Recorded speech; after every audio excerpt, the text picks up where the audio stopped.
Je suis ce qui reste d'un nom effacé. Ils m'ont pris enfant, dans les ruelles de quelques ruches dont j'ai oublié le ciel. On m'a démembré, reconstruit, vidé de tout attachement terrestre. J'ai appris à tuer dans 100 disciplines que l'impérium refuse d'admettre. Mon temple n'existe sur aucune carte. Mes maîtres portent des masques plus anciens que des chapitres entiers. J'ai vu des dignitaires s'effondrer sans blessure visible, des hérétiques disparaître entre deux témoins, des dynasties entières s'éteindre comme si le trône lui-même avait détourné le regard. Nous sommes la lame que l'empereur ne peut reconnaître, l'outil qu'il nie posséder.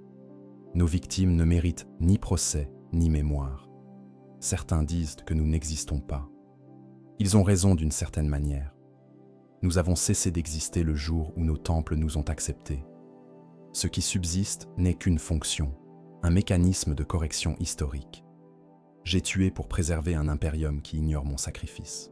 Ils ne prennent jamais les enfants qui possèdent quelque chose à perdre. Les orphelins de nobles lignées, les fils de gouverneurs déchus, même les petits mendiants qui connaissent encore le nom de leur mère, tous sont inutiles pour le travail qui nous attend. Je ne me souviens pas d'avoir eu un nom avant qu'ils me trouvent. Je me souviens seulement de la faim, du froid des conduits d'aération où je dormais, de la certitude quotidienne que personne ne remarquerait ma disparition. C'est précisément cette absence qui fit de moi un candidat acceptable. Ils vinrent par une nuit où les lumières de la ruche s'éteignirent pour maintenance. Pas de témoins, pas de registres administratifs à falsifier. Dans les niveaux inférieurs, les enfants disparaissent constamment, consumés par les gangs, les mutants, la machinerie industrielle qui broie sans discrimination. Un de plus ou de moins ne trouble aucune statistique. Les officiaux assassinorum ne volent pas d'enfants. Ils récupèrent ce que l'impérium a déjà jeté. L'homme qui me saisit ne portait aucun insigne. Ses yeux scannèrent mon corps avec une froideur clinique que je reconnaîtrais des décennies plus tard dans mes propres évaluations de cible. Il mesura ma malnutrition, testa mes réflexes en lâchant soudainement mon bras pour voir si je tomberais, observa comment je réagissais à la douleur lorsqu'il tordit mon poignet jusqu'à l'angle de fracture sans le briser. Je ne criais pas, ce n'était pas du courage, simplement l'habitude de savoir que crier dans les sous-niveaux attire des choses pires que la douleur. « Celui-ci », dit-il à quelqu'un que je ne voyais pas. On m'injecta quelque chose. Le monde devint brume. Quand je me réveillais, j'étais dans une cellule blanche avec 23 autres enfants. Aucun ne pleurait. Aucun ne demanda où nous étions. Nous avions tous déjà compris l'arithmétique fondamentale de la survie. L'ignorance prolonge l'existence. Les questions attirent l'attention. L'attention amène généralement la mort. Une voix sortit des murs. Pas de visage, pas de corps. Simplement des mots qui semblaient émaner de la structure elle-même. Vous n'avez pas de nom. Vous n'avez pas d'histoire. Personne ne vous cherche. C'est votre première qualification. Les tests commencèrent immédiatement. Pas d'explication, pas de règles énoncées. On nous plaça dans des situations et on observa nos réponses. Une fillette qui essaya de consoler un autre enfant en pleurs fut retirée cette nuit-là. Nous ne la revîmes jamais. Un garçon qui tenta d'établir une hiérarchie parmi nous, distribuant les rations de nourriture selon ses propres critères, disparut également. L'empathie était une disqualification. L'ambition personnelle aussi. Il voulait des ardoises vierges, possédant déjà l'instinct de survie gravé dans la moelle osseuse. Des enfants assez désespérés pour obéir sans questionner, mais assez intelligents pour improviser face à l'imprévu. Assez endurcis pour supporter la douleur, mais pas assez brisés pour être inutiles. L'équilibre était précis. Sur 24 enfants, 8 survécurent à la première semaine. Les tests physiques étaient secondaires. Ils mesuraient autre chose, quelque chose qu'aucun examen anatomique ne pouvait révéler. Un garçon dont les muscles étaient visiblement plus développés que les miens échoua lors d'un exercice simple. On nous plaça dans des chambres séparées avec une unique instruction. Attendre. Pas de limite de temps annoncée. Pas de supervision visible. Simplement, attendre. J'attendis. Les heures se transformèrent en jours. Aucune nourriture n'arriva. L'eau coulait d'un robinet rouillé dans le coin. Je bus. J'attendis. Mon estomac se tordit. Mes jambes s'engourdirent. J'attendis. Le garçon musclé, j'appris plus tard, tenta de forcer la porte après 6 heures, disqualifié. Pas par manque de force, mais par incapacité à accepter l'absence de contrôle. Une fille plus jeune que moi, squelettique, aux yeux trop grands pour son visage émacié, attendit 11 jours. Quand ils ouvrirent finalement nos portes, elle était assise dans la même position qu'au début, à peine consciente mais toujours obéissante. Elle devint Vindicar. J'appris par la suite qu'elle passa 18 ans immobile dans un nid d'aigle sur Armageddon, attendant qu'un seigneur de guerre orc particulier entre exactement dans sa ligne de tir. Elle ne manqua pas. Les sélections suivantes devinrent plus étranges. On nous exposait à des stimuli contradictoires, douleurs et récompenses administrées simultanément, ordres mutuellement exclusifs donnés par des voix d'autorité égales. Ils cherchaient à voir comment nos esprits se fractureraient. Certains enfants développèrent des tics, des hallucinations, des catatonies, retirés. D'autres s'adaptèrent en compartimentant leur psyché de manière organique, créant des protocoles internes de priorisation sans formation consciente. Je me souviens d'un test particulier. On me montra des images, des civils impériaux, des xénos, des hérétiques, des Space Marines, des membres de l'ecclésiarchie. Puis on me donna un pistolet avec une seule balle et on me dit « Tire sur l'ennemi ». Aucune autre information. La pièce contenait un hologramme de chaque catégorie. Je ne tirai pas. Je posai l'arme et attendis. « Pourquoi n'as-tu pas tiré ?» demanda la voix. « Vous ne m'avez pas dit qui était l'ennemi, » répondis-je. « Tous peuvent l'être. Aucun ne l'est nécessairement. » Silence. Puis, correct. C'était la leçon. L'ennemi n'est pas une catégorie ontologique. C'est une désignation administrative. Un Space Marine peut trahir. Un civil peut être possédé. Un prêtre peut prêcher l'hérésie. Même un inquisiteur, comme je l'appris lors de ma 7e mission, peut devenir la cible si les sceaux appropriés sont apposés sur l'ordre de sanction. Nous étions réduits à 4 enfants maintenant. Les autres avaient échoué de manière que nous ne comprenions pas toujours. Un garçon brillant, capable de résoudre des énigmes logiques que je ne pouvais même pas comprendre, fut retiré après avoir démontré trop de curiosité concernant nos instructeurs. Il voulait savoir. Cette soif de connaissance au-delà de la mission immédiate, fatale. La fillette restante était silencieuse, presque invisible. Elle se déplaçait de manière à occuper le minimum d'espace perceptuel. Les yeux glissaient sur elle. Même nous, ses co-candidats, l'oublions parfois. Elle devint Calidus, naturellement. Son talent pour l'effacement personnel était inné.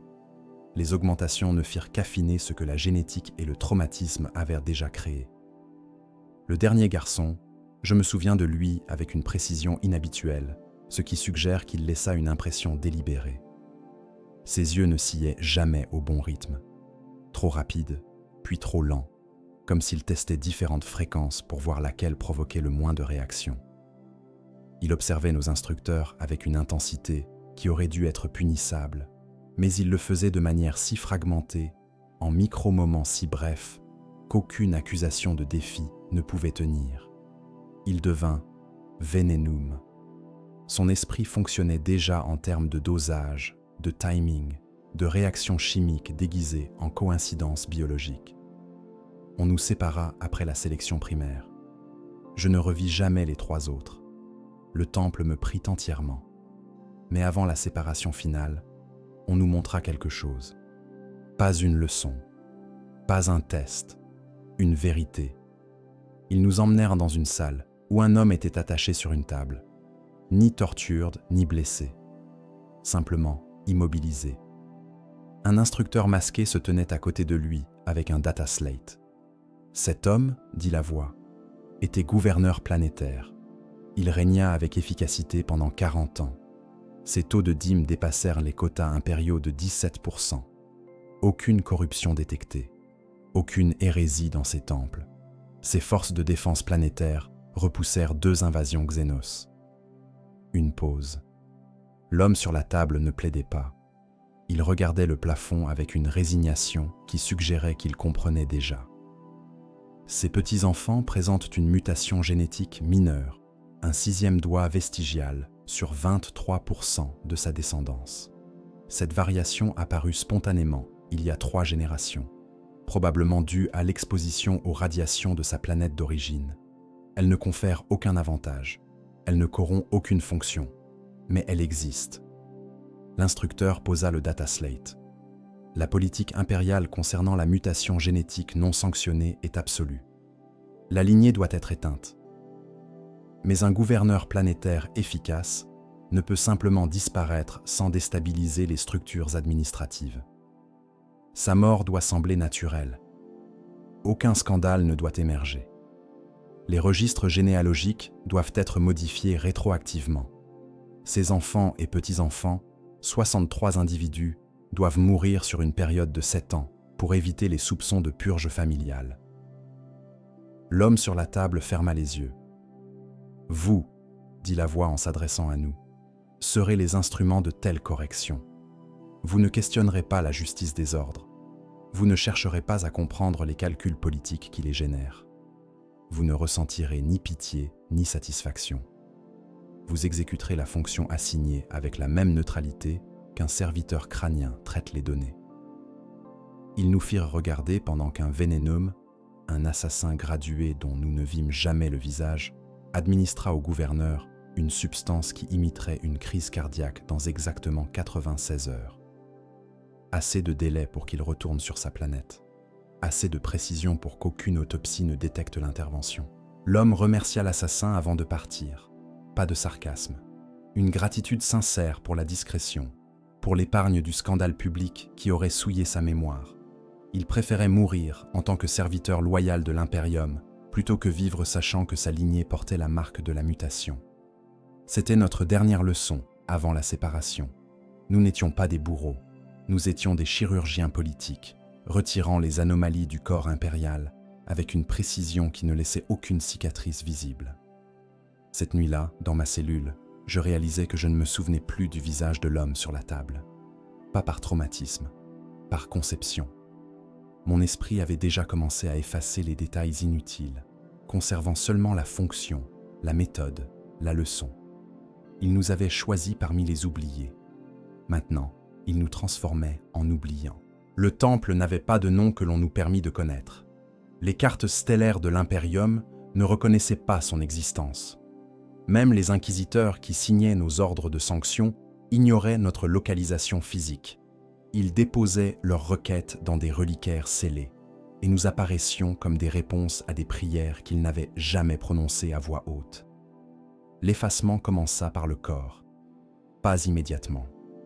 D'abord, ils devaient établir une base de référence, cataloguer ce que nous étions avant de déterminer ce que nous deviendrions. On me plaça dans une chambre de cartographie anatomique pendant 7 jours. Des serviteurs crâniens scannèrent chaque millimètre de ma structure osseuse, chaque variation dans ma densité musculaire, chaque irrégularité dans mon système circulatoire. Ils prélevèrent des échantillons de moelle, de fluide spinal, de tissu cérébral, des biopsies si précises qu'elles ne laissaient aucune trace visible, mais qui me laissèrent avec des maux de tête fantômes pendant des mois. Un magos biologis que je ne vis jamais clairement, seulement une silhouette derrière des rideaux de décontamination, expliqua le processus avec une neutralité qui rendait l'horreur presque supportable. « Votre génétique est inadéquate, » dit la voix synthétisée. Pas défectueuse, simplement insuffisante pour les fonctions requises. Nous allons introduire des modifications séquentielles qui transformeront votre physiologie en quelque chose de compatible avec les exigences opérationnelles. Je ne compris pas la moitié des termes. Je compris seulement que ce que j'étais cesserait bientôt d'exister de manière reconnaissable. Les premières augmentations furent neurologiques. Ils injectèrent des nano-implants dans mon cortex préfrontal, des structures si microscopiques qu'aucun scanner standard ne pourrait les détecter, mais suffisamment sophistiquées pour modifier la manière dont mes synapses formaient des connexions. L'objectif était la compartimentalisation cognitive. Créer des partitions mentales qui pouvaient me contenir des informations contradictoires sans générer de dissonance psychologique. La procédure dura 40 heures. J'étais conscient pendant toute sa durée, pas par cruauté, par nécessité. Il devait observer mes réactions en temps réel, ajuster les paramètres selon les patterns de mes ondes cérébrales. Je sentis quelque chose se fragmenter dans ma conscience. Pas une rupture violente, plutôt une séparation douce, comme de l'huile se divisant en gouttelettes distinctes sur une surface d'eau. Quand ce fut terminé, je pouvais penser à ma propre mort, avec la même indifférence émotionnelle que je pensais à la météo. Je pouvais visualiser des actes de violence extrême sans réaction physiologique, pas de hausse du rythme cardiaque, pas de dilatation pupillaire, pas de libération d'adrénaline. Mon système limbique avait été déconnecté de mes fonctions décisionnelles. « Teste-toi », ordonna un instructeur. Il plaça un couteau devant moi et sa propre main à côté. « Enfonce la lame à travers ma paume. » J'hésitais, pas par empathie, par calcul. Était-ce un test de désobéissance, de conformité aveugle, de jugement situationnel? « Tu penses encore trop », dit-il. « L'hésitation que tu ressens n'est pas morale, c'est stratégique. C'est acceptable. Mais tu dois apprendre à distinguer les deux. » Il retira sa main. « Maintenant, enfonce la lame à travers ta propre paume. » Je le fis. La douleur était présente. Les modifications neurologiques ne supprimaient pas la sensation, seulement la réaction émotionnelle. Je regardais le sang couler avec la même curiosité clinique qu'un technicien observant une fuite hydraulique. Intéressant. Problématique d'un point de vue opérationnel, mais pas alarmant. L'instructeur enveloppa ma main avec une efficacité qui suggérait qu'il avait effectué ce test des milliers de fois. Bien. Tu comprends maintenant la différence entre douleur et souffrance. La première est une donnée sensorielle. La seconde est une interprétation émotionnelle. Nous avons éliminé ton accès à la seconde. Les semaines suivantes apportèrent d'autres modifications. Des glandes endocrines artificielles implantées près de mes surrénales, capables de libérer des cocktails chimiques sur commande consciente. Adrénaline pour la performance physique, sérotonine pour le calme opérationnel, cortisol pour la vigilance soutenue. Mon corps devint une pharmacie contrôlable par la volonté seule. Ils modifièrent ma structure osseuse. Pas de manière grossière comme les améliorations des Space Marines. Notre travail exigeait que nous restions anatomiquement indétectables. Les changements étaient subtils.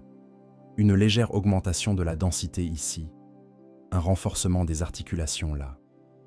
Juste assez pour survivre à des chutes qui tueraient un humain normal, mais pas assez pour être détecté lors d'un scan médical de routine. Ma vue fut augmentée. Des lentilles bio-organiques cultivées à partir de mes propres cellules, génétiquement modifiées pour percevoir des spectres de lumière invisibles à l'œil humain standard. Je commençais à voir les signatures thermiques comme des halos colorés, les champs électromagnétiques comme des distorsions dans l'air. Le monde devint un texte lisible de données superposées sur la réalité visible. Mais l'effacement le plus profond n'était pas physique, c'était mémoriel. Ils appelaient cela le protocole Tabula, une procédure psychochirurgicale qui ciblait spécifiquement les souvenirs formateurs d'identité, ceux qui créent le sens du soi. Pas une amnésie totale, quelque chose de plus précis et donc plus destructeur. On m'administra des composés psychotropes développés par des magies hérétiques pendant l'ère des luttes, récupérés et sanctifiés pour usage impérial. Sous leur influence, mes souvenirs devinrent malléables comme de l'argile chaude. Un psycheur sanctionné, les yeux bandés, enchaîné à une chaise, sa bouche cousue, sauf pour un petit trou permettant la parole, entra dans les couches superficielles de mon esprit. Je sentis sa présence comme une pression glaciale derrière mes yeux. « Dis-moi ton premier souvenir », commanda-t-il. Je cherchais. Il y avait quelque chose, une sensation de chaleur peut-être, un visage. Mais quand j'essayais de le saisir, il se dissolvait comme de la fumée. « Il n'y en a pas », répondis-je finalement. « Correct. Maintenant, dis-moi pourquoi tu es ici. » Je m'arrêtai. Pourquoi étais-je ici? La question semblait absurde. J'avais toujours été ici. Non, c'était faux. Il y avait un avant. Mais quoi? Tu ne peux pas répondre parce que la question présuppose une continuité du soi qui n'existe plus. Tu n'es pas venu ici. Tu as commencé à exister ici. La distinction est essentielle. Il avait raison. Chercher mes origines ressemblait à essayer de se souvenir d'un rêve 3 jours après le réveil. Je savais intellectuellement qu'il devait y avoir eu quelque chose avant, mais aucune connexion émotionnelle ne reliait ce moi présent à ce fantôme passé. Ce que nous avons retiré, continua le psycheur, ce ne sont pas les événements, ce sont les attachements émotionnels qui les rendent significatifs. Tu peux te souvenir abstraitement d'une rue, d'un visage, d'une voix, mais tu ne peux plus ressentir qu'ils t'appartenaient. Ils sont des données historiques, rien de plus. C'était vrai. Parfois, des fragments surgissaient, une ruelle sombre, le goût de la viande pourrie, le son de la machinerie industrielle. Mais ils ne portaient aucun poids émotionnel. C'étaient des images d'une vie que quelqu'un avait peut-être vécue. Pas moi, pas ce que j'étais devenu. Le psyker se retira de mon esprit, laissant une absence froide. Le processus est complet. Tu es maintenant une ardoise suffisamment vierge pour l'inscription opérationnelle. Mais il n'avait pas fini. L'effacement de mon passé n'était que la préparation. Maintenant, venait la partie véritablement irréversible, l'implantation de nouveaux souvenirs. Faux, mais psychologiquement indiscernables des vrais. On m'injecta des mnémoniques chimiques pendant que des serviteurs crâniens diffusaient des enregistrements hypnodoctrinaux. Des centaines d'heures de sensations simulées, d'expériences fabriquées, d'histoires personnelles qui n'avaient jamais eu lieu, mais qui s'enracinaient dans mon psychisme avec la solidité de vécus authentiques. Je me souvenais maintenant d'une enfance dans un scola progenium. Faux.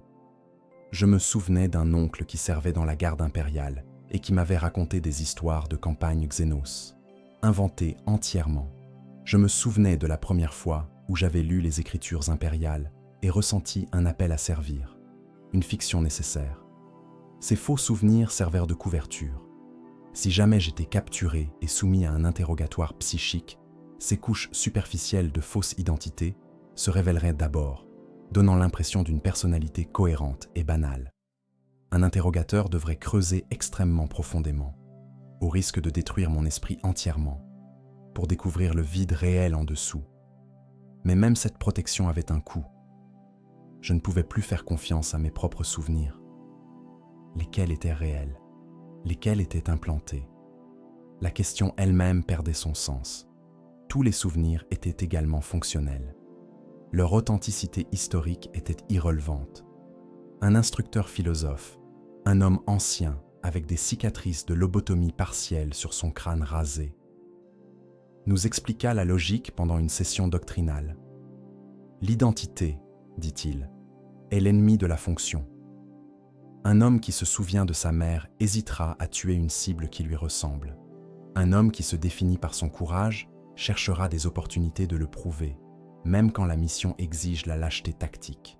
Un homme qui croit en sa propre individualité développera des préférences, des habitudes, des patterns qui le rendront prévisible. Il nous regarda avec des yeux qui avaient vu cette leçon se répéter à travers des générations d'assassins. Vous avez été vidé de ces faiblesses, mais la nature humaine abhorre le vide. Sans intervention, vous développeriez de nouvelles identités, de nouveaux attachements. Donc nous remplissons le vide avec des fictions contrôlées. Des identités modulaires que vous pouvez endosser et retirer comme des vêtements. Il avait raison. Je commençais à remarquer comment mon sens du soi fluctuait selon le contexte. Dans la chambre d'entraînement, j'étais une fonction d'apprentissage, absorbant les techniques sans jugement ni préférence. Dans mes moments de repos, de plus en plus rares, j'étais presque personne, une conscience minimale observant le temps passé. Pendant les sessions doctrinales, je devenais un réceptacle de dogmes, acceptant les vérités impériales avec la même passivité qu'un data slate accepte les informations. Aucun de ces états ne semblait plus moi que les autres. J'étais tous, j'étais aucun. Les autres candidats de ma cohorte, nous étions maintenant 12, sélectionnés parmi des centaines, montrèrent des signes similaires de désintégration identitaire. Une fille commença à se référer à elle-même à la troisième personne. Elle doit s'entraîner maintenant. Elle a complété les exercices. Pas de la folie, une adaptation logique à l'absence de soi cohérent. Un garçon développa une habitude étrange. Il demandait la permission avant d'effectuer des fonctions corporelles basiques. Puis-je respirer maintenant? Puis-je cligner des yeux? Comme si ces actes automatiques nécessitaient une autorisation externe en l'absence de volonté interne. Les instructeurs ne corrigeaient pas ces comportements. Ils les observaient, les notaient, ajustaient nos protocoles d'entraînement en conséquence. Certains candidats s'adaptaient, d'autres se fragmentaient au-delà de l'utilité et disparaissaient silencieusement. Je survécus en acceptant la vérité fondamentale. Je n'étais plus une personne. J'étais un processus, une séquence d'opérations exécutées par de la chair qui portait autrefois un nom que je ne me rappelais plus. Il y eut un test final à cette phase. On nous donna chacun un miroir et une instruction simple. Regarde-toi, décris ce que tu vois. Je regardais. Le visage qui me fixait en retour était anatomiquement le mien, les mêmes proportions de base, la même structure osseuse. Mais il semblait appartenir à un étranger. Les yeux étaient différents, pas dans leur couleur ou leur forme, mais dans leur qualité. Ils ne reflétaient rien, pas d'émotion, pas de personnalité, juste une observation clinique du monde. Je vois un outil, répondis-je, fonctionnel, pas encore optimisé, en cours de calibration. L'instructeur hocha la tête. Correct, tu as réussi. Le miroir fut retiré. Je ne me reverrai pas dans un miroir pendant 7 ans, jusqu'à ma première mission infiltrée, où l'apparence physique importerait tactiquement. Et même alors, le visage que je verrais serait celui d'un autre, transformé par des chirurgies temporaires et des masques polymorphes. Cette nuit-là, si c'était vraiment la nuit, le temple n'avait pas de cycle jour-nuit naturel.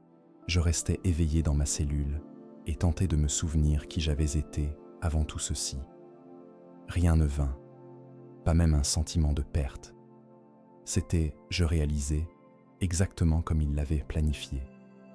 J'étais effacé, prêt à être réécrit avec la seule chose qui importerait désormais, la mission.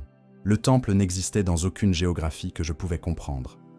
Nous savions qu'il était quelque part, une structure physique occupant de l'espace réel, mais sa relation au reste de l'impérium demeurait délibérément obscure. Pas de fenêtre, pas de vue sur les étoiles, pas d'indice gravitationnel qui aurait révélé si nous étions sur une planète, une lune ou une station orbitale perdue dans le vide. Les instructeurs ne répondaient jamais aux questions de localisation.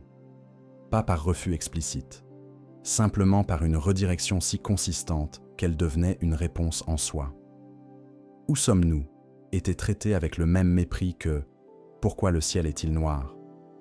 Une question dont la réponse était soit évidente, soit totalement hors de propos. J'appris plus tard, beaucoup plus tard, après ma 5e mission quand j'avais gagné assez de confiance pour accéder à certaines archives restreintes, qu'il existait au minimum 6 temples majeurs. Peut-être davantage. Les Officio Assassinorum fonctionnaient sur le principe de la redondance absolue. Si un temple était compromis, détruit ou corrompu par des influences du Warp, les autres continueraient sans interruption. Chaque temple se spécialisait, mais pas de manière exclusive. Le mien, je ne connaîtrai jamais son nom de code officiel, formait principalement des Venenum et des Vanus, avec des contingents secondaires d'autres disciplines.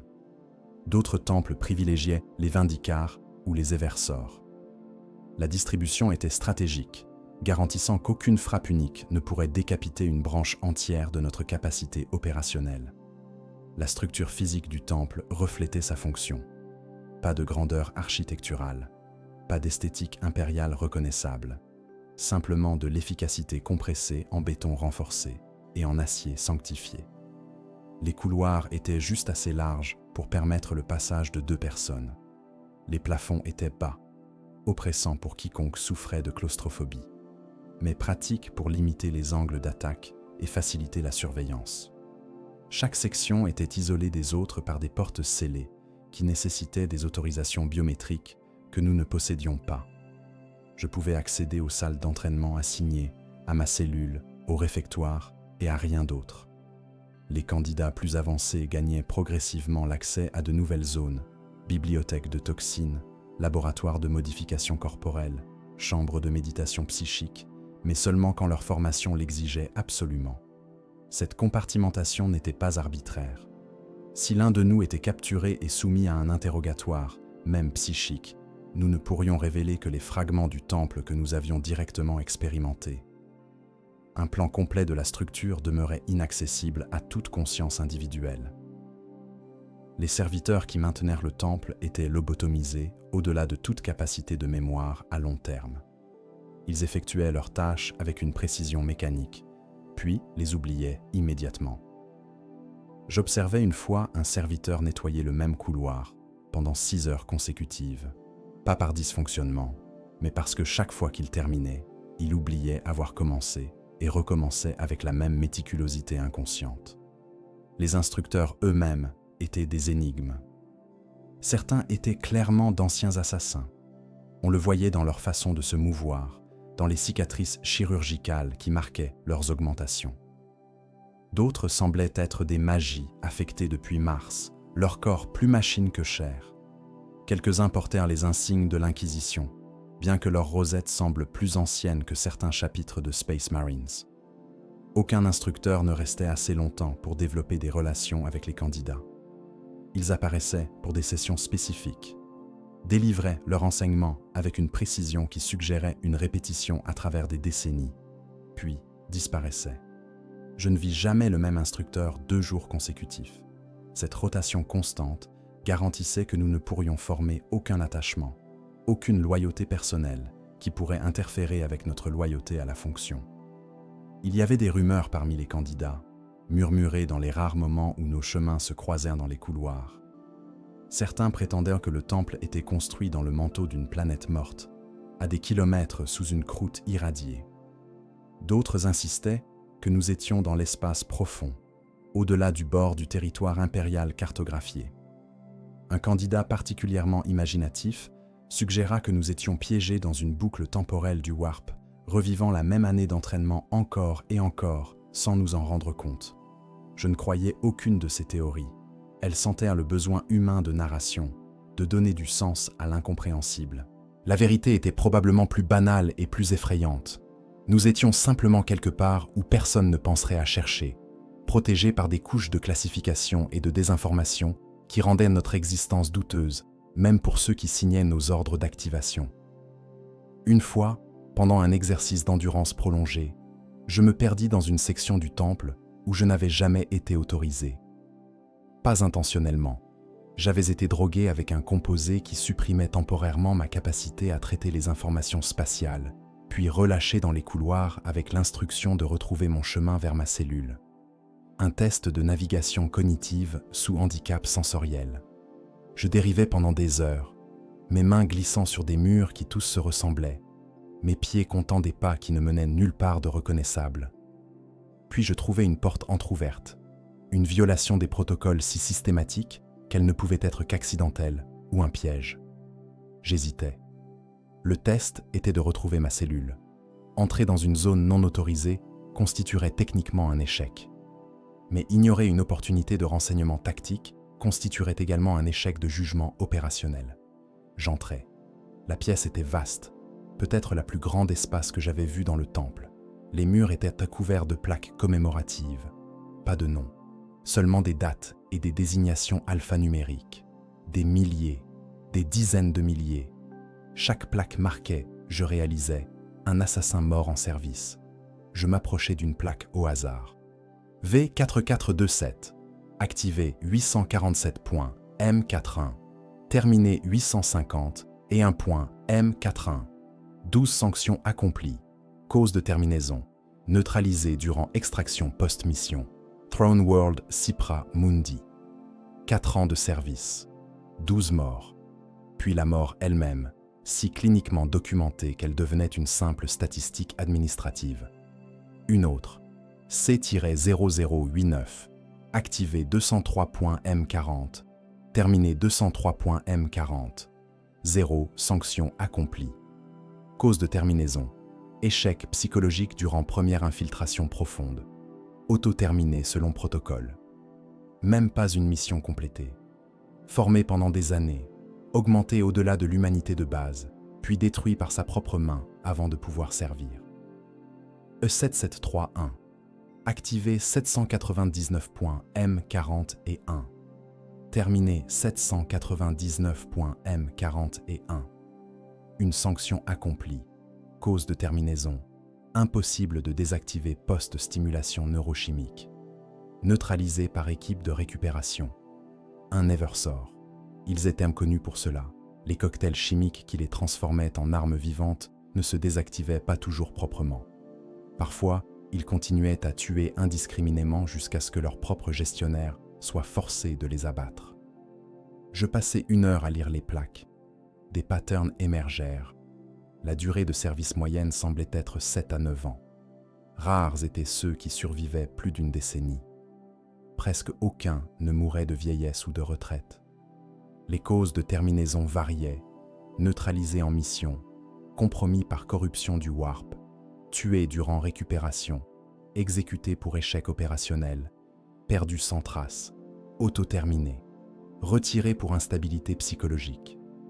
Une plaque attira mon attention par sa simplicité. V-0001. Activé 001.M30 et 1. Terminé 103.M38. 7243 sanctions accomplies. Cause de terminaison. Usure biologique irréversible. Mort naturelle. 7 millénaires de service. Plus de 7000 morts administrées. L'esprit qui avait habité ce corps devait être quelque chose d'absolument inhumain, pas par augmentation, mais par simple accumulation de meurtres à travers des siècles. « Tu n'aurais pas dû être ici », dit une voix derrière moi. Je me retournai. Un instructeur, l'un des rares que j'avais vu plusieurs fois, reconnaissable à une cicatrice qui divisait son visage en 2 moitiés asymétriques.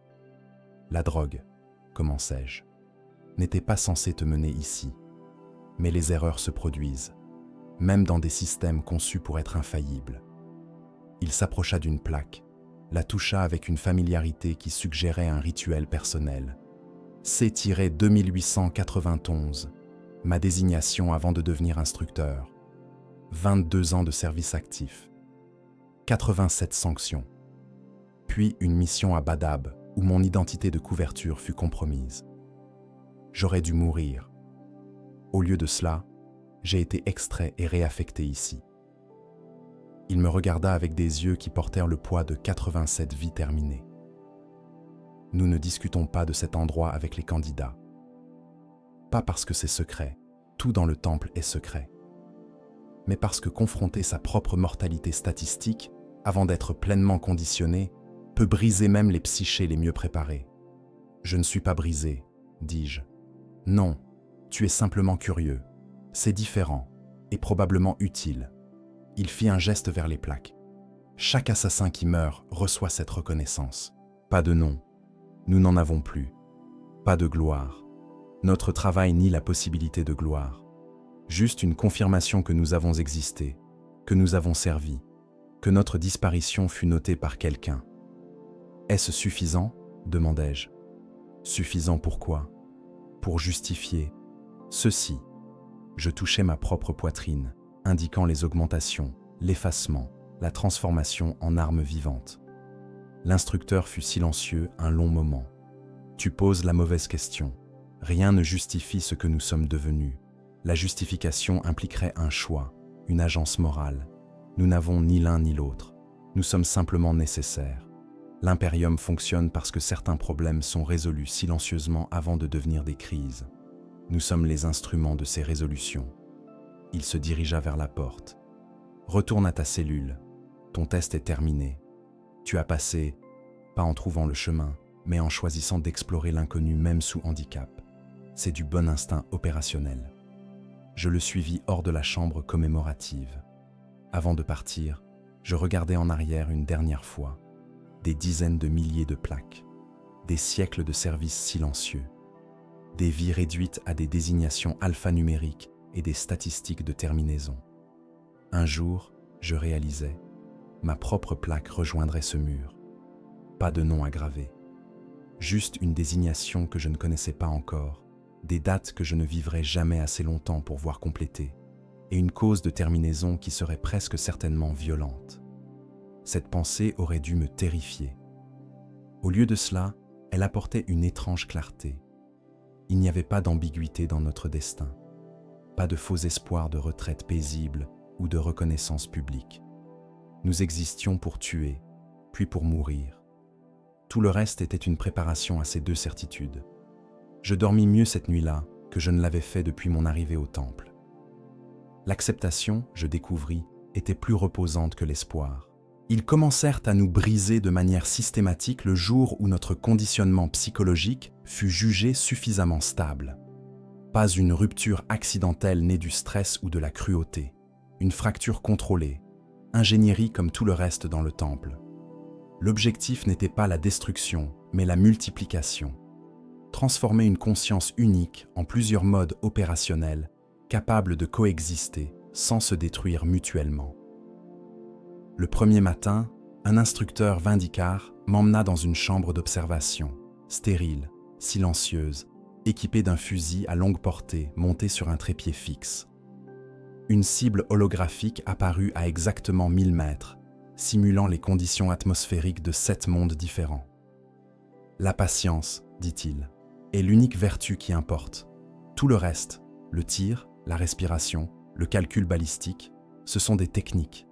Mais la patience est une philosophie. Tu attendras des semaines, des mois, des années si nécessaire. Tu deviendras partie du paysage. Les oiseaux nicheront dans tes cheveux. La poussière te recouvrira. Et quand la cible apparaîtra finalement, tu ne ressentiras ni soulagement, ni urgence. Simplement la conclusion logique d'un processus initié, il y a longtemps. Il me positionna derrière le fusil.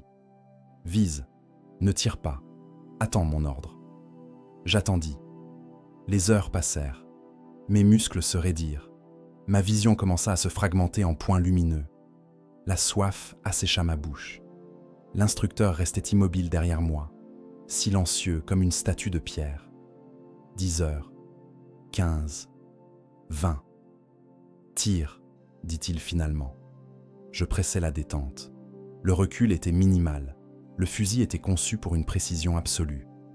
La cible holographique explosa en fragments de lumière. « Manqué », dit l'instructeur. « De 3 centimètres. Inacceptable. Recommence. » Une nouvelle cible apparut. J'attendis à nouveau. Cette session dura 40 heures. Quand elle se termina, je pouvais à peine me tenir debout. Mes mains tremblaient. Ma vision était brouillée par l'épuisement. « Bien », dit l'instructeur. « Tu commences à comprendre ce que signifie attendre. » 3 heures plus tard, juste assez de temps pour ingérer un repas nutritionnel et vider ma vessie, un instructeur Eversor me traîna dans une arène d'entraînement. L'espace était chaotique. Obstacles placés au hasard, lumière stroboscopique aveuglante, un son à haute fréquence qui faisait vibrer mes dents. L'instructeur me jeta un couteau. « Oublie tout ce que tu viens d'apprendre », hurla-t-il par-dessus le bruit. « La patience est une faiblesse.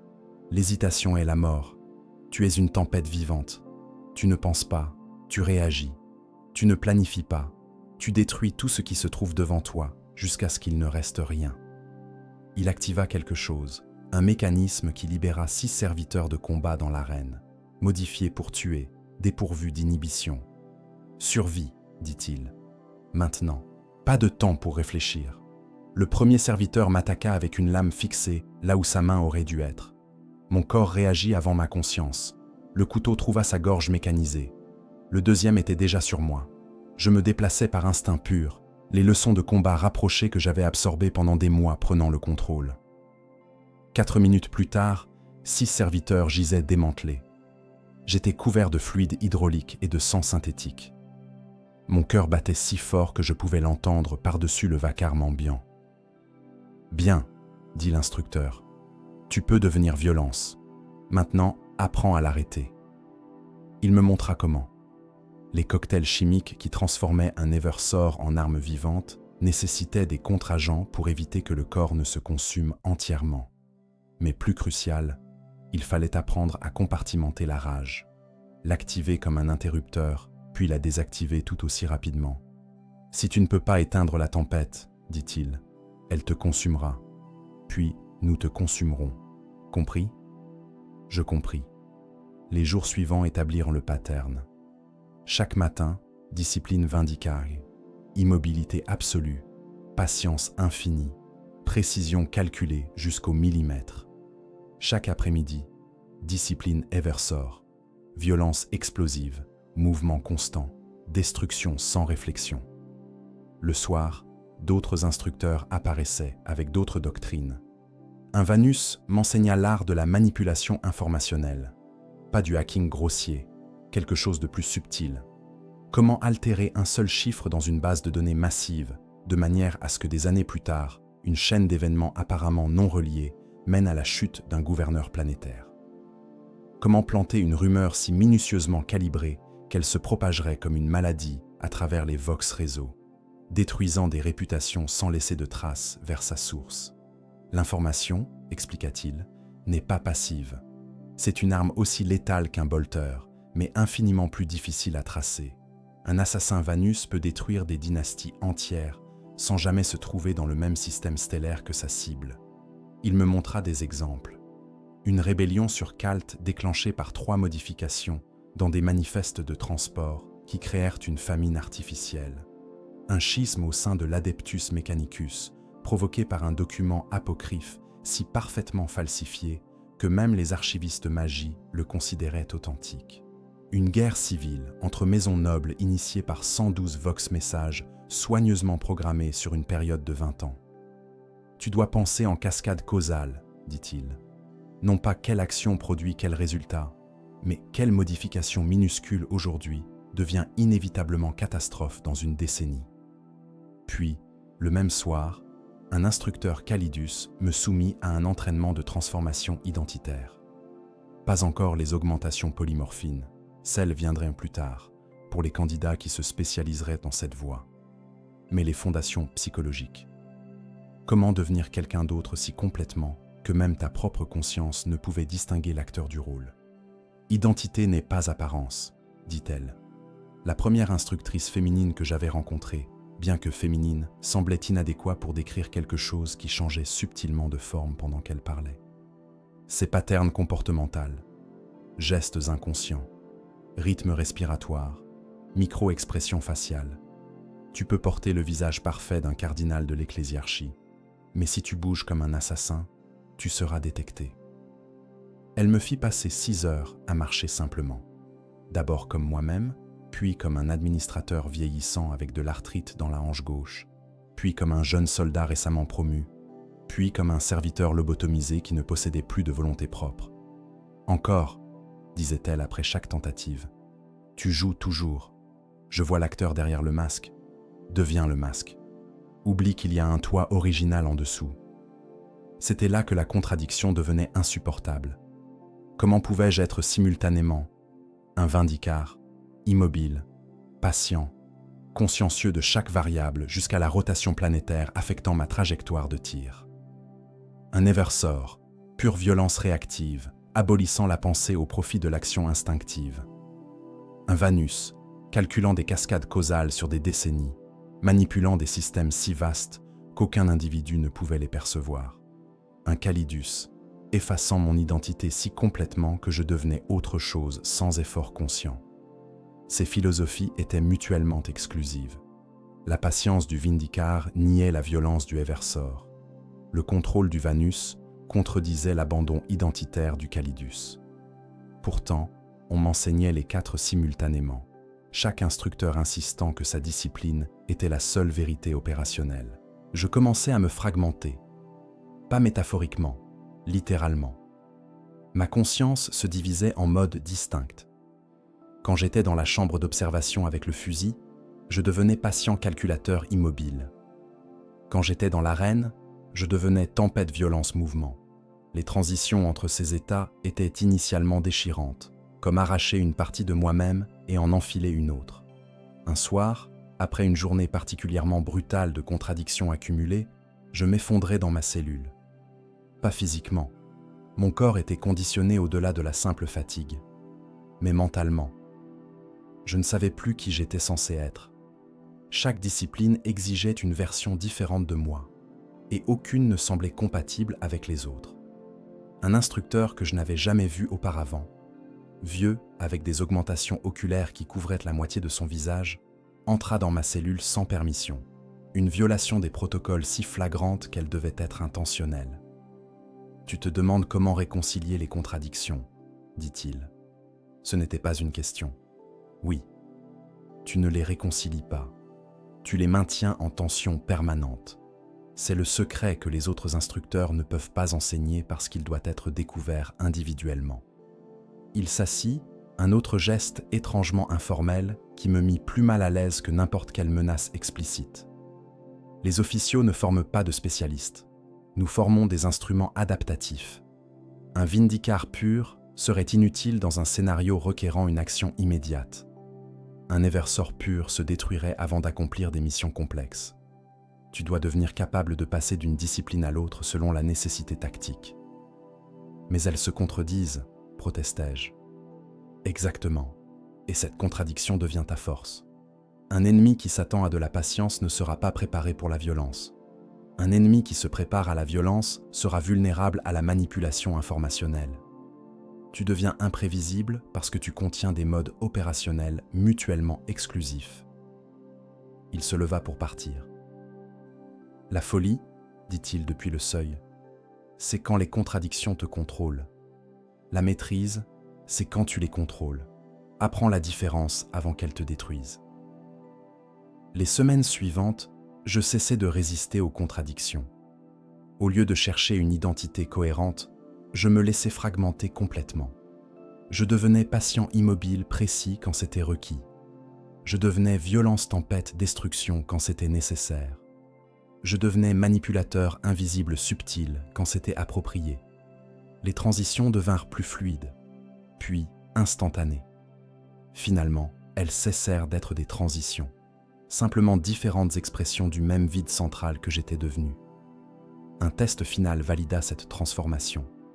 On me plaça dans une simulation, une mission hypothétique requérant l'élimination d'un hérétique sur un monde ruche. L'environnement changeait de manière aléatoire toutes les 10 minutes. Tantôt, j'étais un tireur d'élite à longue distance. Tantôt, la cible m'identifiait et j'étais forcé au combat rapproché. Tantôt, le scénario me retirait toutes les armes et exigeait la manipulation sociale ou informationnelle. Je passais à travers chaque mode sans effort conscient. Mon esprit sélectionnait automatiquement la discipline appropriée, l'activait, accomplissait la fonction, puis la désactivait. Comme respirer, comme cligner des yeux. La simulation se termina. La cible était morte par 7 méthodes différentes selon les scénarios. Acceptable, dit une voix. Je ne savais même plus quel instructeur observait. Tu as appris à être plusieurs armes dans le même fourreau. Maintenant, nous affinerons chaque lame individuellement. Cette nuit-là, dans ma cellule, j'essayais de me souvenir qui j'avais été avant les contradictions. Il n'y avait rien. Même les faux souvenirs implantés semblaient appartenir à quelqu'un d'autre. Je n'étais plus une personne contenant des disciplines. J'étais des disciplines cherchant temporairement un corps pour s'exprimer. La différence était absolue et irréversible. Ils attendirent que je sois psychologiquement fragmenté avant de commencer les altérations physiques permanentes. Ce n'était pas de la cruauté, c'était de la logique. Un esprit intact résisterait instinctivement aux transformations qui allaient suivre. Un esprit déjà divisé en modes opérationnels séparés accepterait chaque modification comme une simple amélioration fonctionnelle. Le premier chirurgien que je rencontrais n'était pas humain, pas entièrement. Son torse était une cage thoracique transparente à travers laquelle je pouvais voir des organes qui n'appartenaient à aucune anatomie que je reconnaissais. Ses mains possédaient 9 doigts chacune, articulés de manières impossibles. Quand il parlait, 3 voix émergeaient simultanément. La sienne, celle d'un synthétiseur Vox implanté, et une troisième que je ne pouvais identifier.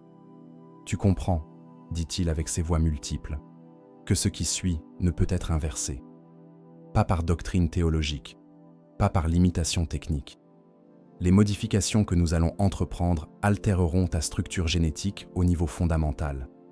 Si tu étais tué et que ton corps était récupéré par des loyalistes impériaux, ils ne pourraient déterminer si tu étais humain ou xénos. Cette ambiguïté est intentionnelle. Il me montra un schéma holographique de ce que j'allais devenir. Mon squelette renforcé avec des alliages polymétalliques cultivés à l'intérieur de mes os. Mon système circulatoire augmenté avec des capillaires artificiels capables de rediriger le flux sanguin instantanément pour prévenir l'hémorragie. Mes muscles entrelacés avec des fibres synthétiques qui doublerait leur efficacité contractile. Mon système nerveux infiltré de nanoconducteurs qui accélérerait mes temps de réaction au-delà des capacités humaines de base.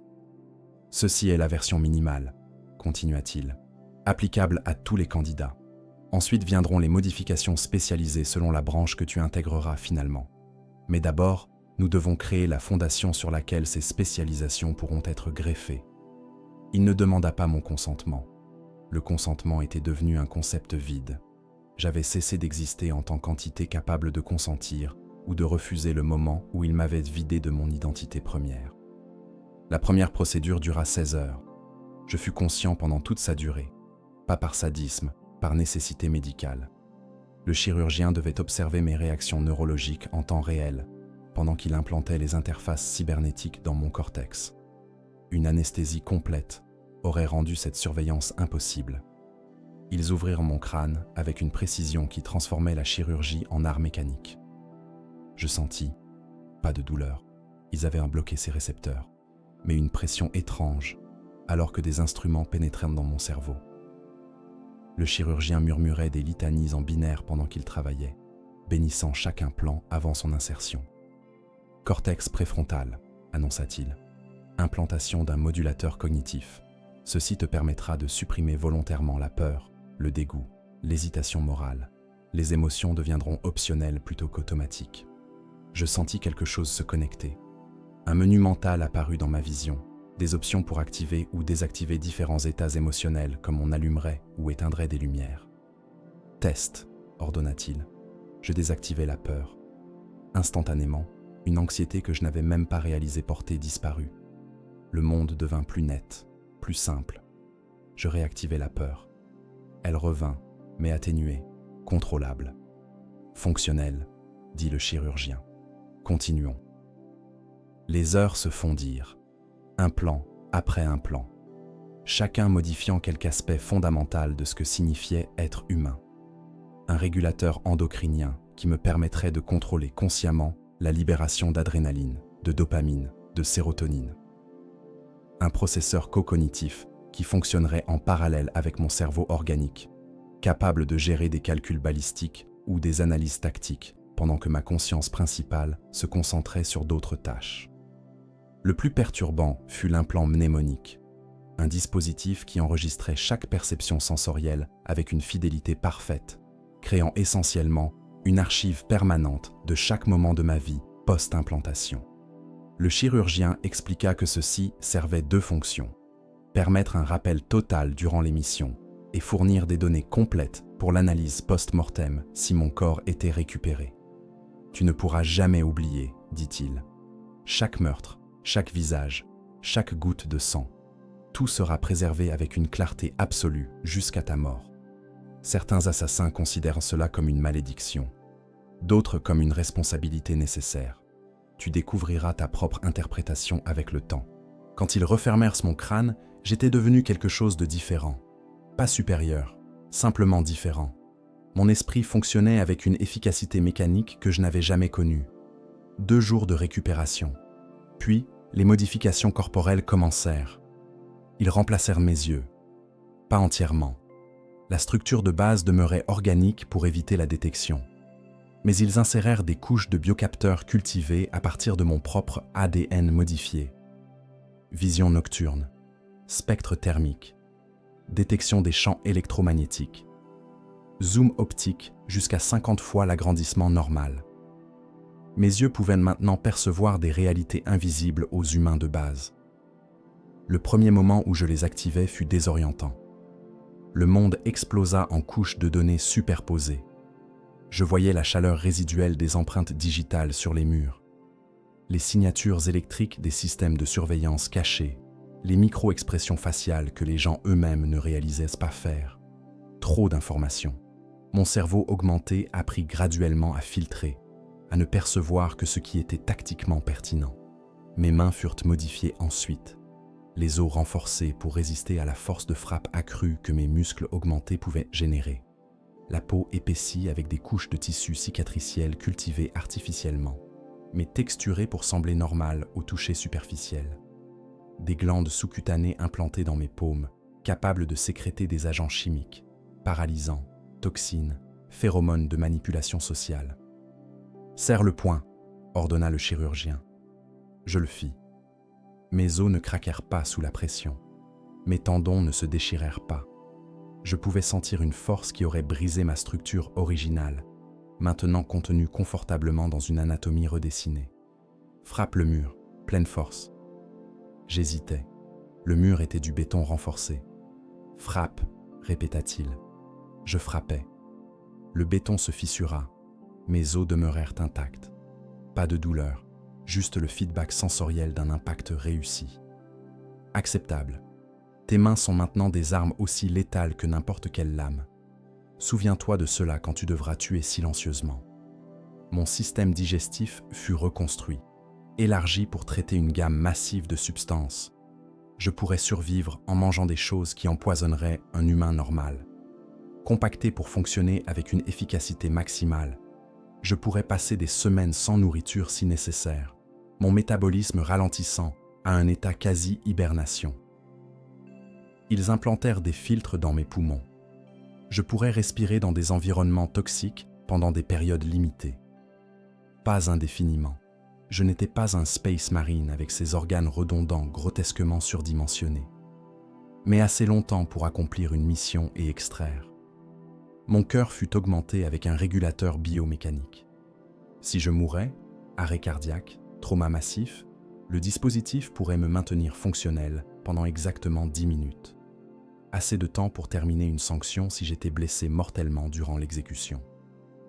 Assez de temps pour détruire des preuves compromettantes si je mourais durant l'infiltration. Après 10 minutes, expliqua le chirurgien, le régulateur s'autodétruit. Il libère un composé qui liquéfie tes organes internes de manière à rendre l'autopsie inutile.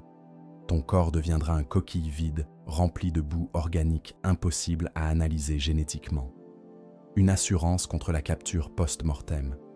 Même ma mort servirait l'impérium en effaçant toute trace de ce que j'étais. Les modifications les plus subtiles furent les dernières. Des phéromones synthétiques implantés dans mes glandes sudoripares. Je pourrais inconsciemment influencer les réactions émotionnelles des gens autour de moi. Confiance, peur, attirance sexuelle, révulsion. Toutes devenaient des outils manipulables. Ma voix fut ajustée. Des implants dans mon larynx me permettant de moduler le ton, la fréquence, même de reproduire des voix spécifiques avec assez de temps pour étudier l'original. Je pourrais murmurer assez doucement pour être inaudible à 3 mètres. Je pourrais crier assez fort pour rupture des tympans. Ma peau reçut une attention particulière. Ils injectèrent des nanopigments photoréactifs dans le derme. Je pourrais modifier légèrement ma coloration cutanée. Pas assez pour changer dramatiquement d'apparence ethnique, mais assez pour fondre dans différentes populations. Pâlir pour ressembler à un habitant de Montruche perpétuellement intérieur. Bronzer pour imiter un travailleur agricole. Ces modifications, dit le chirurgien durant la session finale, sont la fondation. Tu es maintenant ce que nous appelons un candidat composite, capable de fonctions de base à travers toutes les disciplines. La spécialisation viendra ensuite. Il me montra mon reflet pour la première fois depuis le début des procédures. Je ressemblais normal. C'était l'horreur de tout cela. Malgré les semaines de chirurgie, malgré les dizaines d'implants et de modifications, je paraissais être un humain ordinaire, légèrement plus fit que la moyenne, peut-être, mais rien qui attirerait l'attention. L'invisibilité, expliqua le chirurgien, n'est pas simplement de ne pas être vu, c'est de ne pas être remarqué quand on est vu. Tu peux marcher à travers une foule de millions et pas un seul œil ne s'accrochera à toi parce qu'il n'y a rien de mémorable dans ton apparence. C'était vrai. Mon visage était générique, ni beau ni laid, ni jeune ni vieux, ni distinctif ni déformé. Un visage que les gens oublieraient dans les secondes suivant le détournement de leur regard. Mais je savais ce qui se cachait sous cette normalité superficielle. Des os renforcés avec du métal, des muscles entrelacés de fibres synthétiques, des organes redessinés pour des fonctions au-delà de l'humain, un cerveau infiltré de machines qui enregistraient tout, oubliaient rien, contrôlèrent des émotions comme des interrupteurs. « Il reste une modification », dit le chirurgien. la plus importante et la plus irréversible. Il me conduisit dans une chambre que je n'avais jamais vue, froide, stérile. Au centre, une cuve remplie d'un liquide noir qui semblait absorber la lumière. « Ceci, dit-il, est un sustenenceur génétique. Il réécrira ton ADN au niveau fondamental.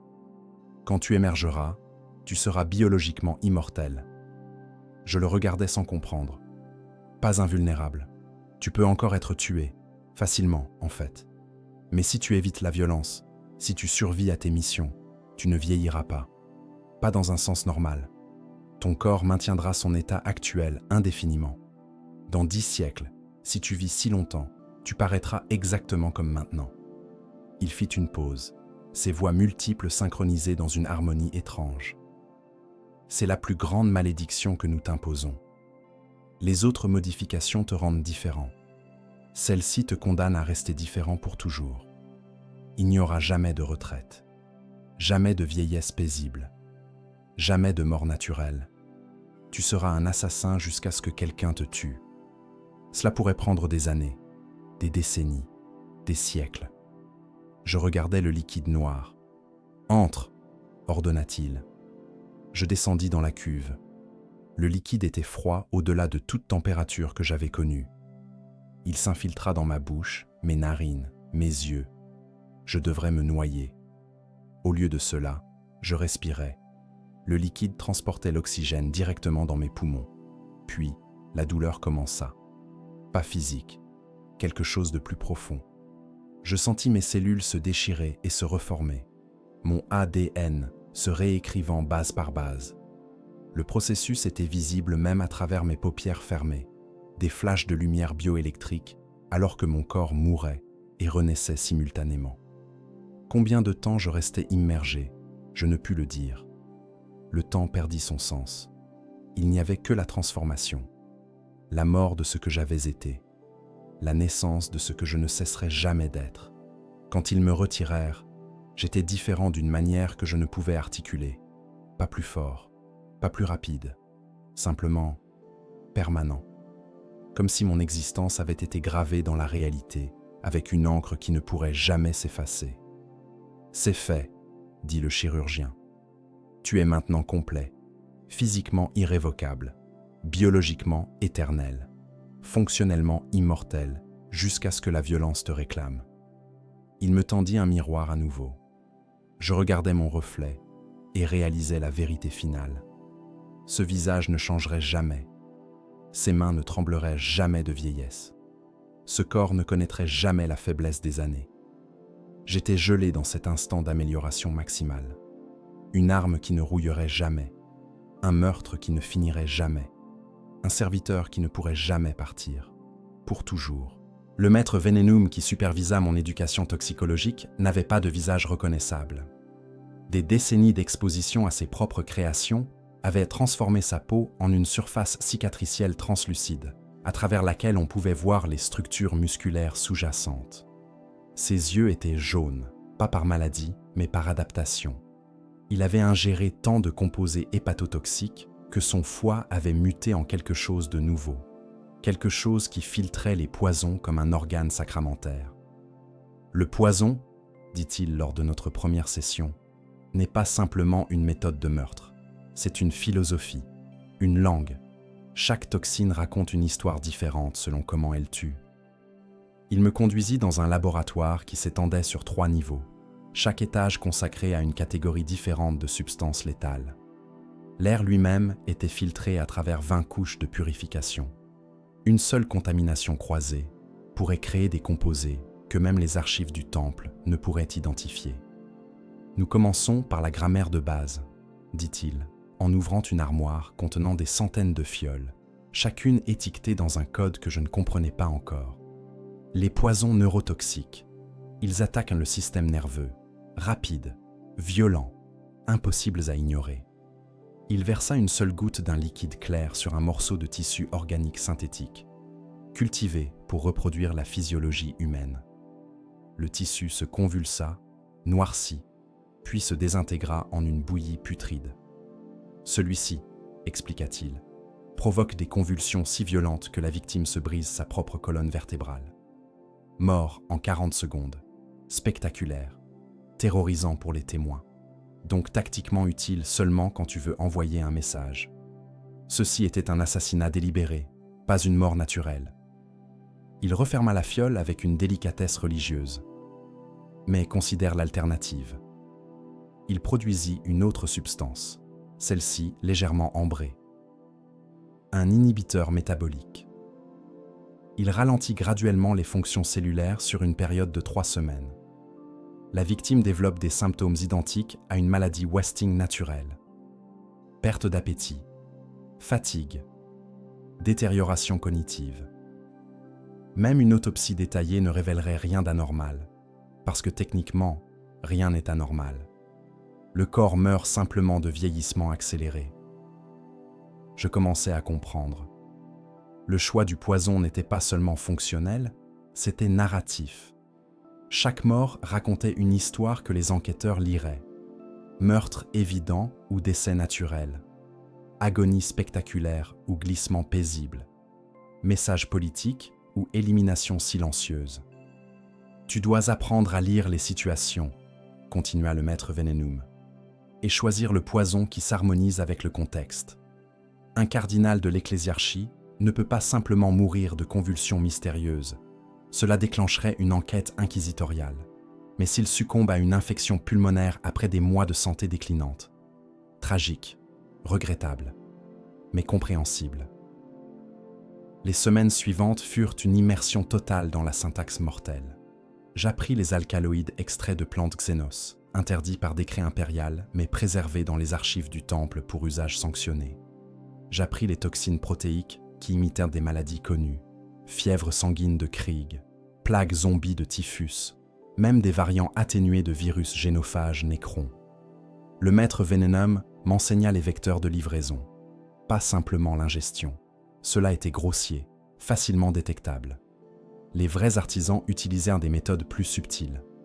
Toxine transdermique, dit-il en me montrant un onguent incolore. Appliqué sur une poignée de porte, un accoudoir, le rebord d'un verre à vin, absorbé à travers la peau en quelques secondes. Symptômes apparaissant des heures plus tard, quand la corrélation avec le contact initial est impossible à établir. Il me fit pratiquer. Des centaines de simulations où je devais contaminer des objets sans laisser de résidus visibles, sans altérer les textures, sans créer d'odeurs suspectes.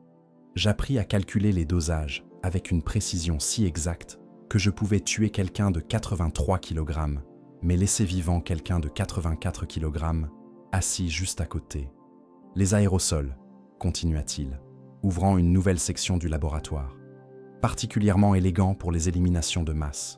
Un composé volatile libéré dans un système de ventilation. Tout un conseil administratif mort dans leur siège, apparemment d'asphyxie collective due à un dysfonctionnement de recyclage d'air.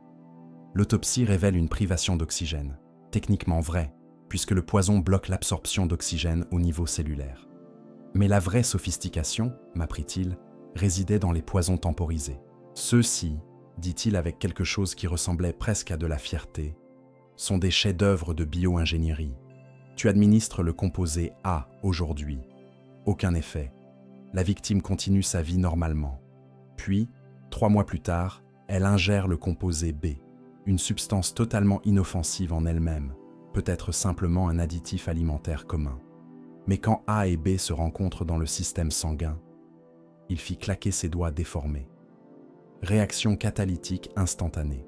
Mort qui semble venir de nulle part, déclenchée par quelque chose d'aussi banal qu'un repas quotidien. Impossible à tracer parce que les deux composants séparés sont indétectables ou bénins. Je pratiquais ces créations avec des sujets, des condamnés fournis par l'arbitre, leurs sentences commuées en service involontaire à la science impériale. Je les observais mourir de 100 manières différentes, rapidement, lentement, paisiblement, en agonie. Chaque mort était documentée avec une précision clinique, tant jusqu'à l'apparition des symptômes, progression de la détérioration, signes externes versus pathologie interne. Le maître Venenum insistait que je mémorise non seulement les effets, mais les expériences subjectives. Tu dois comprendre ce que ressent la victime, disait-il. Pas pour de l'empathie, nous avons éliminé cette faiblesse, mais pour la prédiction tactique. Un homme qui meurt en convulsion pourrait crier, alerter des gardes. Un homme qui glisse dans l'inconscience ne fera aucun bruit. La mort elle-même doit être calibrée selon l'environnement opérationnel. Il m'enseigna également les contrepoisons. Paradoxalement, un assassin devait savoir comment guérir autant que comment tuer. Tu seras exposé à des toxines, expliqua-t-il, accidentellement durant la préparation, intentionnellement si une cible soupçonne et essaie de t'empoisonner en premier. Tu dois reconnaître les symptômes instantanément et administrer les antidotes appropriés. Il m'injecta avec de petites doses de différents poisons, assez pour produire des effets sans causer de dommages permanents. J'appris à identifier chaque toxine par ses sensations distinctives. L'engourdissement progressant depuis les extrémités vers le cœur, poison hémotoxique. La vision en tunnel et les hallucinations auditives, alcaloïdes psychotropes. La paralysie commençant par les muscles faciaux, neurotoxines cholinergiques. Puis il me laissa délibérément ingérer des doses létales et chronométra combien de temps je prenais pour identifier le poison et m'auto-administrer l'antidote. Les premières tentatives furent des échecs. Je mourus techniquement 3 fois, mon cœur s'arrêtant avant que l'équipe médicale ne me ressuscite. Mais chaque mort m'enseignait. Mon corps apprenait à reconnaître les signatures chimiques. Mon esprit cataloguait les progressions de symptômes. Éventuellement, je pouvais identifier un poison dans les 10 secondes suivant l'exposition et neutraliser ses effets dans les 30 secondes. Pas assez rapide pour toutes les toxines, certaines tuaient en moins de temps, mais suffisant pour la majorité. « Bien », dit le maître Vénénome après ma 10e survie consécutive. Maintenant, nous abordons la véritable complexité, les poisons psychologiques. Il produisit une série de composés qui ne tuaient pas le corps, mais l'esprit. Ceux-ci altèrent la perception, induisent la paranoïa, créent des hallucinations si subtiles que la victime ne réalise pas qu'elle est empoisonnée. Elle croit simplement devenir folle. Il me montra des enregistrements. Un gouverneur planétaire qui, après 3 semaines d'exposition à un aérosol inodore, devint convaincu que ses propres conseillers complotaient contre lui. Il les fit tous exécuter. Puis, réalisant son erreur dans un moment de clarté, il se suicida par honte. Aucune violence directe, nota le maître Vénénum. Simplement une modification chimique de la neurochimie. La cible se détruit elle-même, détruit son propre régime, et l'impérium n'a jamais besoin d'admettre une intervention. Je fus testé sur ma capacité à créer des poisons sur mesure. On me donnait un dossier, âge de la cible, poids, conditions médicales préexistantes, habitudes alimentaires, environnement résidentiel. Puis, on me demandait de concevoir une toxine qui tuerait cette personne spécifique de la manière la plus indétectable. Un test particulier impliquait une cible hypothétique, un inquisiteur avec des augmentations cybernétiques extensives et une paranoïa professionnelle concernant l'empoisonnement. Il testait toute sa nourriture. Il portait des filtres respiratoires. Sa peau était scellée sous des couches de vêtements protecteurs. Je passai 2 semaines à analyser le problème. Finalement, je proposai une solution. Ces augmentations cybernétiques, expliquai-je, requièrent un lubrifiant mécanique spécialisé. Il doit être appliqué mensuellement par ces technopriestes. J'infiltrerai ce lubrifiant avec un composé qui, lorsqu'il est chauffé par friction mécanique interne, libère des vapeurs neurotoxiques directement dans son système circulatoire via les interfaces cybernétiques. Mort apparente d'un dysfonctionnement d'augmentation, un risque connu et documenté. Aucun empoisonnement externe détectable. Le maître Vénénum examina ma proposition pendant 1 heure. « Acceptable », dit-il finalement. « Tu comprends maintenant que le poison n'est limité que par l'imagination et la connaissance des systèmes biologiques. » Mais la leçon finale fut la plus troublante. « Tu dois devenir toi-même empoisonné », dit-il. Pas métaphoriquement, littéralement. Il m'expliqua le processus. Sur les prochains mois, il m'exposerait à des dizaines de toxines à doses graduellement croissantes. Mon corps développerait des immunités, des tolérances, des adaptations. Éventuellement, je deviendrais un vecteur de poison vivant, mon sang, ma salive, ma sueur, tous contaminés avec des substances létales pour les autres mais inoffensives pour moi. Tu pourras tuer avec un baiser, dit-il, avec une morsure, avec une simple poignée de main si ta peau transpire suffisamment. Ton corps entier deviendra une arme que personne ne soupçonnera jusqu'à ce qu'il soit trop tard. Le processus faillit me tuer 7 fois. Chaque nouvelle toxine introduite dans mon système créait des réactions en cascade alors que mon corps luttait pour s'adapter. Mais les modifications chirurgicales antérieures, le foie augmenté, les reins renforcés, le système immunitaire amélioré, me permirent de survivre ce qui aurait tué n'importe quel humain de base. Après 3 mois, j'étais devenu biologiquement toxique. Des tests confirmèrent que mon fluide sanguin contenait 7 poisons différents en concentration sublétale, mais cumulativement mortelle. Un échantillon de ma salive pouvait tuer un rat de laboratoire en 15 secondes. « Félicitations », dit le maître Vénénum. « Tu es maintenant une violation ambulante de tous les traités biologiques impériaux. Si ton corps était analysé par quiconque en dehors des officiaux, tu serais déclaré abomination Xénos et incinéré immédiatement. » Il avait raison. Je n'étais plus humain dans aucun sens légal ou biologique. J'étais un poison ayant pris forme humaine, une toxine consciente, une mort déguisée en chair. Cette nuit-là, dans ma cellule, je regardais mes mains, apparemment normales, légèrement pâles sous l'éclairage artificiel.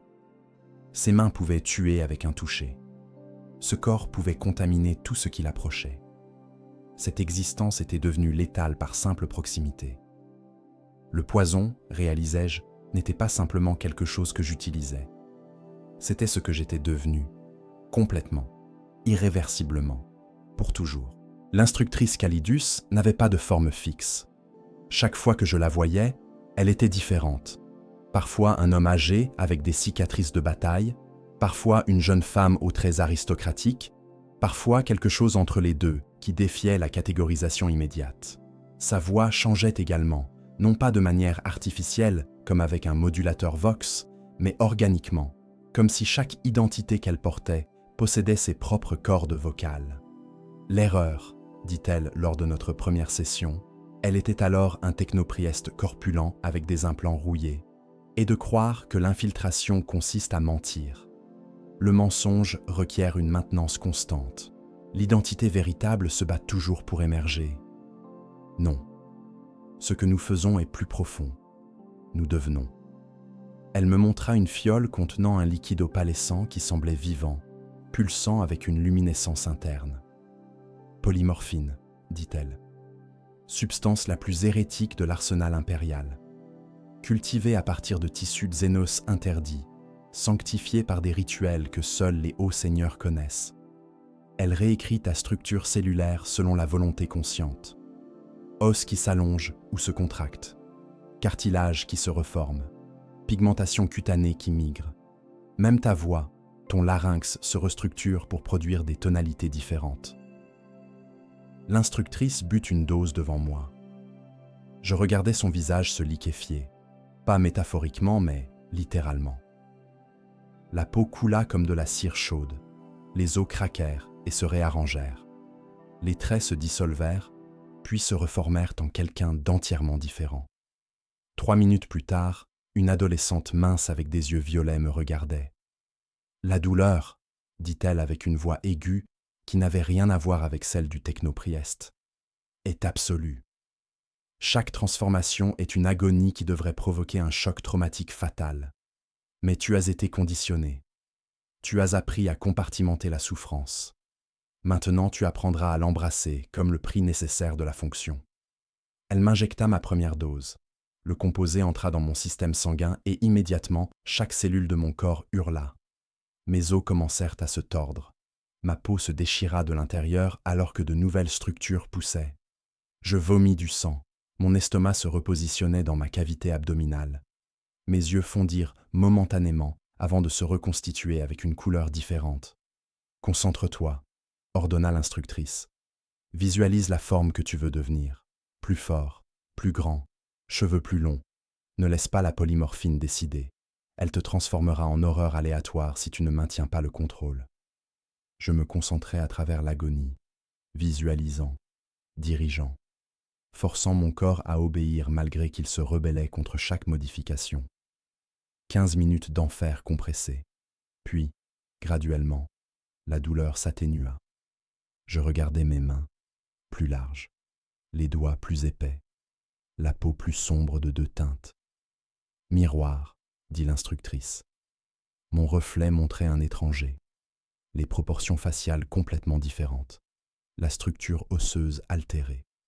Même ma posture avait changé, mon centre de gravité déplacé par la redistribution de masse musculaire. Bien, dit-elle. Maintenant la partie difficile, devenir psychologiquement cette personne. Elle m'expliqua que la transformation physique était insuffisante. Les gens ne reconnaissent pas seulement les visages, ils lisent les micro-comportements, les habitudes gestuelles, les patterns de mouvements inconscients. Un cardinal marche différemment d'un ouvrier. Un noble tient ses mains différemment d'un soldat. Ces détails subtils trahissent l'imposteur même sous un déguisement parfait. Tu dois absorber l'identité complètement, continua-t-elle. Étudier comment la cible pense, quelle peur la motive, quel désir la dirige. Puis tu ne joues pas ce personnage. Tu le deviens si totalement que même sous interrogatoire psychique, l'identité demeure cohérente. Les semaines suivantes furent une dissolution systématique des frontières entre moi et les autres. On me donnait des dossiers, biographies complètes de cibles hypothétiques. Je devais mémoriser chaque détail, puis m'injecter avec la polymorphine et devenir cette personne pendant des jours entiers. Parler comme eux, penser comme eux, rêver leurs rêves. Un test impliquait devenir un inquisiteur radical. J'étudiais ses écrits théologiques, absorbais sa rhétorique, adoptais sa paranoïa. Pendant 72 heures, je fus lui. Quand ils me testèrent avec des questions personnelles que seul le véritable inquisiteur connaîtrait, je répondis correctement. Non pas parce que je trichais, mais parce que j'avais temporairement accès aux patterns de pensée qui généreraient ces réponses. « Excellent !» dit l'instructrice. « Maintenant, oublie-le complètement et deviens quelqu'un d'autre. » La transition était brutale. Abandonner une identité que j'avais habitée si complètement créait un vide désorientant. Qui étais-je entre les masques? La question n'avait plus de réponse satisfaisante. Le test final arriva sans avertissement. L'instructrice me donna un nom, une photographie et 48 heures. Cette personne existe réellement. Elle vit dans ce temple. Deviens là. Infiltre sa routine. Si tu es détecté, tu échoues. Je passai 2 jours à être quelqu'un d'autre si parfaitement que ses propres collègues ne remarquèrent rien d'anormal. Je participais à ses réunions, accédais à ses quartiers, manguais sa nourriture préférée avec ses dégoûts caractéristiques. Quand je redevins moi-même, ou ce qui en restait, l'instructrice souriait. « Tu as réussi. La vraie personne était confinée pendant que tu la remplaçais. Personne ne sut. C'est la maîtrise Calidus. L'ennemi ne sait jamais qu'il a été infiltré jusqu'à ce que le couteau soit déjà planté. » Cette nuit-là, seul dans ma cellule, je réalisais que je ne me souvenais plus de mon propre visage original. Chaque transformation m'éloignait davantage de ce que j'avais été. Bientôt, il ne resterait rien. Juste une succession de masques portés par un vide. Le premier Eversor que je rencontrais avait été enchaîné. Pas par précaution disciplinaire, par nécessité physiologique. Même au repos, son corps tressaillait avec une énergie violente qui menaçait de se décharger à tout moment. Ses yeux, entièrement noirs, les pupilles dilatées au maximum par les stimulants permanents, bougeaient constamment, traquant des menaces imaginaires dans l'air vide. Celui-ci, dit l'instructeur en désignant la chose enchaînée, a servi pendant 3 ans. 91 sanctions accomplies. Maintenant, il ne peut plus être désactivé. Les cocktails neurochimiques ont trop profondément réécrit son système nerveux. Dans 6 heures, nous le terminerons. Mais d'abord, il va t'enseigner. L'Eversor me regarda. Aucune reconnaissance humaine dans ce regard. Seulement l'évaluation prédatrice d'un carnivore évaluant une proie potentielle. « Parle !» ordonna l'instructeur. « Tuez !» dit l'Eversor. Sa voix était déchirée, comme si les cris avaient détruit ses cordes vocales. « Seulement tuer. Rien d'autre n'existe. Rien d'autre n'a jamais existé. J'étais, non, je suis la mort, toujours la mort. Le reste est mensonge. L'instructeur me conduisit hors de la cellule, avant que l'Eversor ne commence à convulser, son corps réclamant la violence comme un toxicomane réclame sa drogue. C'est le destin Eversor, expliqua-t-il calmement. Les modifications neurochimiques qui créent l'assassin parfait détruisent également l'humain sous-jacent. Nous les utilisons parce qu'ils sont efficaces. Nous les terminons parce qu'ils deviennent incontrôlables. La durée de service moyenne est 4 ans. Aucun n'a jamais duré 10. Il me montra les glandes d'augmentation, des sacs biomécaniques qui seraient implantés près de mes glandes surrénales.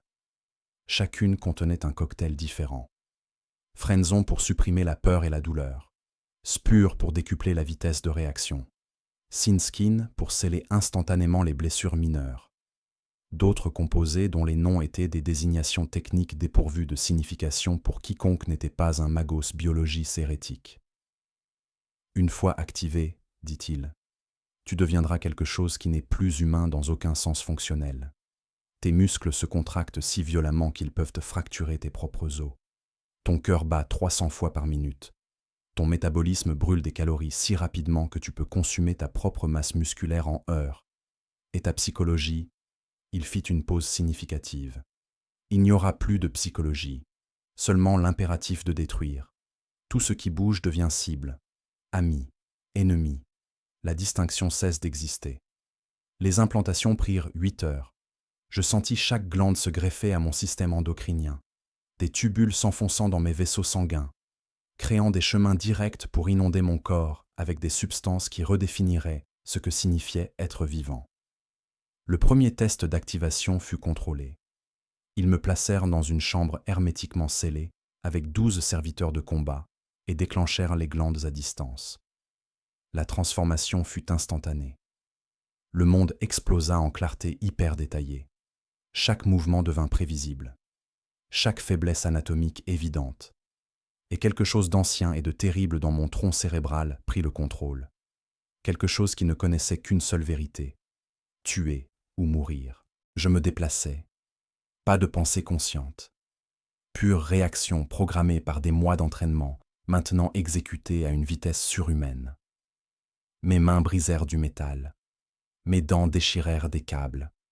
Mon corps devint un tourbillon de destruction qui ne s'arrêterait pas tant qu'il resterait quelque chose de mobile dans la pièce. 87 secondes plus tard, 12 serviteurs gisaient en pièces. J'étais couvert de leur fluide hydraulique, respirant si rapidement que mes poumons brûlaient, mes muscles tressaillant avec une énergie excessive qui cherchait désespérément une autre cible. Ils injectèrent le contre-agent à distance. Graduellement, horriblement, la rage se retira. Je redevins conscient de moi-même, de ce que j'avais fait, de la facilité avec laquelle je l'avais fait. 53 secondes de plus que prévu, nota l'instructeur à travers le Vox. Acceptable, mais tu dois apprendre à tuer plus efficacement. Moins de mouvements gaspillés, maximum de létalité par seconde. Les semaines suivantes furent une descente dans quelque chose qui ressemblait à une possession démoniaque sanctionnée. Ils m'activaient quotidiennement, augmentèrent graduellement la durée. Mon corps apprenait à fonctionner dans cet état de rage contrôlée, un oxymore qui n'aurait pas dû exister, mais qui définissait l'existence Eversor. Je tuais des milliers de cibles simulées. J'appris à distinguer instinctivement les menaces prioritaires même dans la frénésie. J'appris à préserver juste assez de conscience pour suivre les objectifs de mission, éliminer la cible primaire avant de massacrer tout le reste. Mais chaque activation laissait des traces. Même après la désactivation, je sentais la rage attendre juste sous la surface, impatiente, affamée, réclamant sa libération. L'instructeur remarqua mes tremblements un soir. « Cela empire avec le temps, dit-il. Chaque activation rend la désactivation plus difficile. Éventuellement, comme celui que tu as vu enchaîner, tu ne pourras plus revenir. Tu resteras Eversor jusqu'à ce que nous soyons forcés de te détruire. » « Combien de temps ?» demandai-je. « Pour toi ? Peut-être 6 ans si tu es chanceux. Peut-être 6 mois. Cela dépend de ta résilience neurologique. Certains esprits résistent mieux que d'autres à la dissolution. » Il me regarda avec quelque chose qui aurait pu être de la pitié, si les assassins étaient encore capables de pitié. « C'est le sacrifice Eversor. Tu deviens l'arme la plus létale de l'Imperium. Et en échange, Tu perds tout ce qui te rendait humain, graduellement, irréversiblement, jusqu'à ce qu'il ne reste qu'une chose hurlante qui doit être euthanasiée pour sa propre miséricorde. Cette nuit-là, je rêvais de tuer. Pas des cauchemars, des rêves paisibles, satisfaisants, où la violence était une symphonie et j'étais son chef d'orchestre. Je me réveillais effrayé, non par les rêves, mais par combien je les avais appréciés. Le nid d'observation était une boîte de 2 mètres sur 1, enterrée 3 mètres sous le permafrost d'une planète dont je ne connaîtrai jamais le nom. Un tube respiratoire, une poche d'élimination, un fusil Exitus monté sur un trépied fixe, et moi, replié dans une position que je maintiendrai pendant les prochaines semaines, sans bouger suffisamment pour être détecté par les scanners thermiques. Ceci, dit l'instructeur Vindicar, avant de sceller l'entrée au-dessus de moi, est ta réalité pour les 23 prochains jours. La cible apparaîtra exactement une fois, pendant une fenêtre de 87 secondes, à une distance de 1842 mètres. Tu auras une opportunité, une seule. Si tu la manques, tu auras échoué. Si tu es détecté avant, tu auras échoué. Si tu bouges assez pour créer une signature thermique anormale, tu auras échoué. L'obscurité devint totale quand il referma l'accès. Seul le viseur du fusil émettait une faible lueur verte, juste assez pour voir le réticule, rien d'autre. Je m'installais dans l'immobilité. Pas la simple absence de mouvement, quelque chose de plus profond. Une annulation volontaire de l'existence physique. Ma respiration ralentit jusqu'à 4 cycles par minute. Mon rythme cardiaque descendit à 28 battements par minute. Ma température corporelle chuta de 2 degrés, alors que mon métabolisme entrait dans un état quasi-hibernation.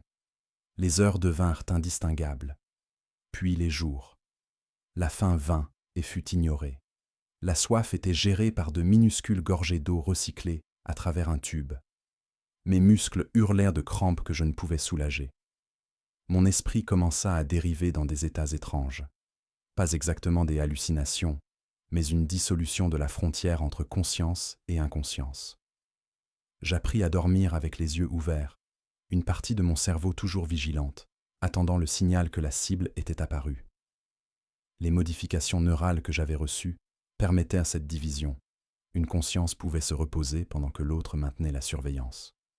Le 14e jour, un insecte local creusa dans mon nid et se posa sur mon visage. Je ne bougeais pas. Il explora ma peau pendant 21 minutes, finalement décidant que j'étais un rocher particulièrement tiède. Il construisit un petit nid dans mes cheveux. Je le laissai faire. Le 17e jour, mes jambes perdirent toute sensation. La circulation sanguine comprimée depuis si longtemps qu'elles étaient techniquement en nécrose partielle.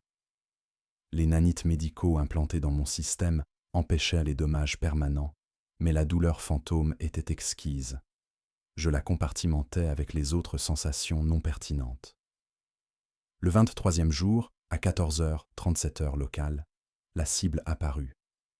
Un homme en robe administrative, traversant une cour 1842 mètres plus loin, entouré de gardes, protégé par des champs de force personnels.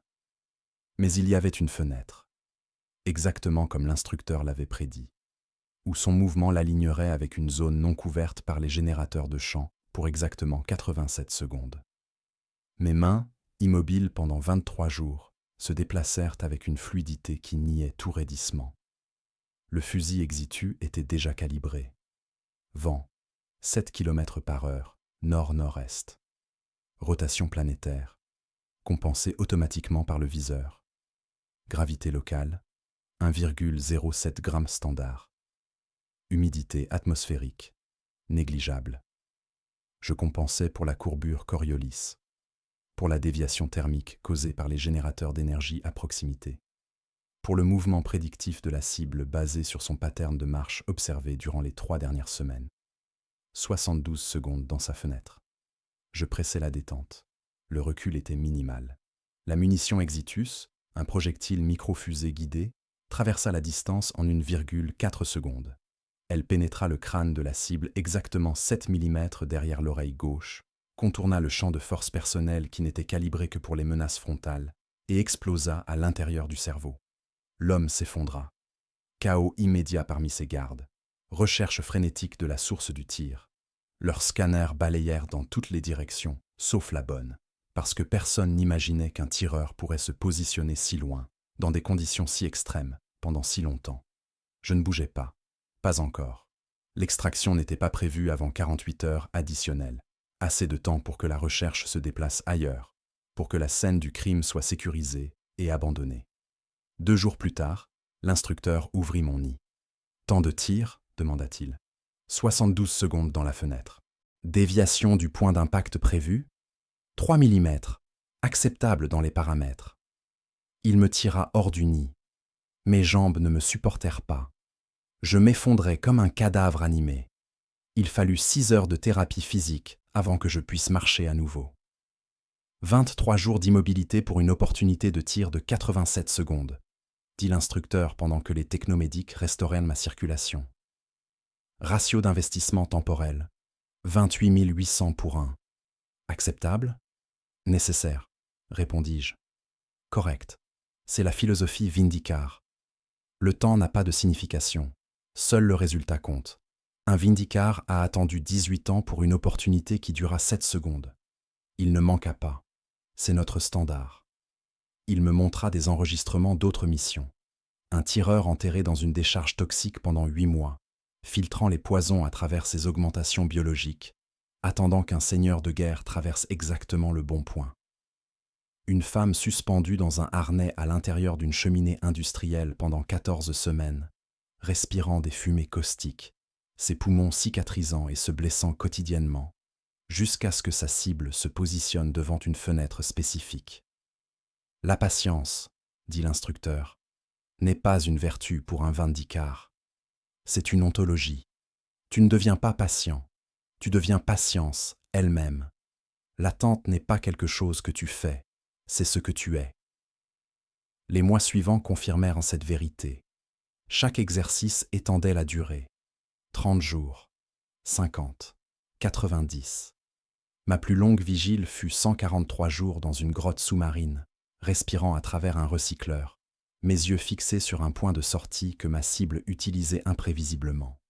Quand elle apparut finalement, je tirais sans émotion, sans soulagement, sans satisfaction, simplement la conclusion logique d'un processus initié 143 jours auparavant. L'instructeur sourit quand je retournai. « Tu comprends maintenant, dit-il. Un Vindicar ne tue pas, il attend. Le meurtre n'est qu'un sous-produit temporel de la patience absolue. » Il avait raison. J'étais devenue l'attente incarnée, patiente, immobile, éternelle. Le Culexus que je rencontrais n'avait pas de visage, pas métaphoriquement. Son casque Animus Speculum était scellé en permanence, fusionné chirurgicalement à son crâne pour contenir ce qui se trouvait en dessous. Quand il entra dans la pièce, chaque lumière vacilla. Les serviteurs crâniens s'éteignirent spontanément. Je sentis quelque chose de fondamentalement mauvais dans ma moelle osseuse, une répulsion instinctive plus profonde que la peur. Celui-ci, dit l'instructeur d'une voix tendue, est ce que nous créons à partir des ratés, les blancs, les intouchables, les parias que même le Warp refuse de reconnaître. Il m'expliqua. Les Culexus n'étaient pas formés comme les autres assassins. Ils étaient sélectionnés pour une anomalie génétique qui les rendait invisibles à la perception psychique, des vides ambulants dans le tissu de la réalité. L'Imperium les collectait depuis l'enfance, ces créatures que leurs propres parents ne pouvaient supporter de regarder. « Tu n'es pas un blanc », continua l'instructeur. « Tu possèdes une présence warpique normale, mais tu dois apprendre à les utiliser tactiquement et surtout à survivre en leur proximité. » Le Culexus n'avait pas parlé. Il se tenait simplement là, et sa simple existence était une violation de l'ordre naturel. Je sentais mon esprit se recroqueviller, cherchant à fuir quelque chose que mes instincts primordiaux reconnaissaient comme antithèse à la vie elle-même. « Approche-toi », ordonna l'instructeur. Chaque pas était une agonie psychologique.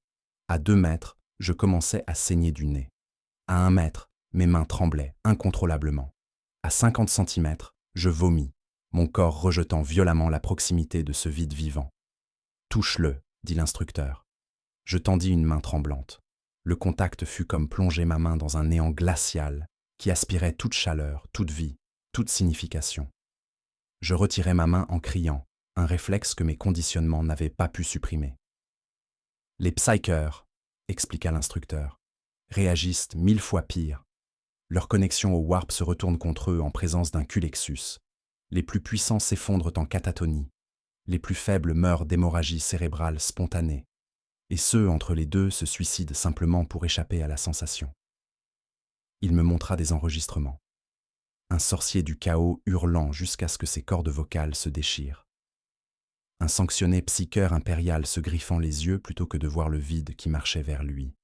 Un avatar d'Eldar, une incarnation divine de guerre, figé de terreur primale devant un seul culexus. Ils sont nos armes contre ce que l'Imperium craint le plus, dit l'instructeur. Les démons ne peuvent exister en leur présence. Les possédés sont purifiés par simple proximité. Les rituels warpiques s'effondrent quand un culexus entre dans la zone. Ils sont l'anathème vivant à tout ce qui existe au-delà du voile. Le culexus finalement parla, sa voix filtrée à travers des synthétiseurs jusqu'à devenir quelque chose de presque mécanique. « Nous sommes seuls, dit-il. Toujours. Même parmi vous. Surtout parmi vous. Nos propres collègues nous évitent. Nos gestionnaires nous manipulent à distance. Nous sommes les armes que personne ne veut toucher même quand ils doivent nous utiliser. » Il inclina sa tête, et je vis quelque chose bouger derrière les lentilles de son casque, quelque chose que mon cerveau refusait de traiter correctement. « Vous deviendrez des monstres, continua-t-il. Mais vous resterez humains dans un sens fondamental. Nous avons abandonné même cela. Nous sommes les trous dans la réalité, les négations vivantes, les armes que l'empereur lui-même ne peut regarder sans répugnance. » Il quitta la pièce. Instantanément, l'air devint respirable à nouveau. Les lumières se stabilisèrent, mais je tremblais encore. « Tu ne deviendras jamais un culexus, » dit l'instructeur. « Mais tu apprendras à les déployer, à les diriger vers les cibles appropriées et à supporter leur proximité assez longtemps pour coordonner les missions. » Je hochai la tête, incapable de parler. Cette nuit-là, je rêvais du vide. Non pas l'espace, mais l'absence absolue. Et au centre, quelque chose qui n'existait pas regardait en arrière.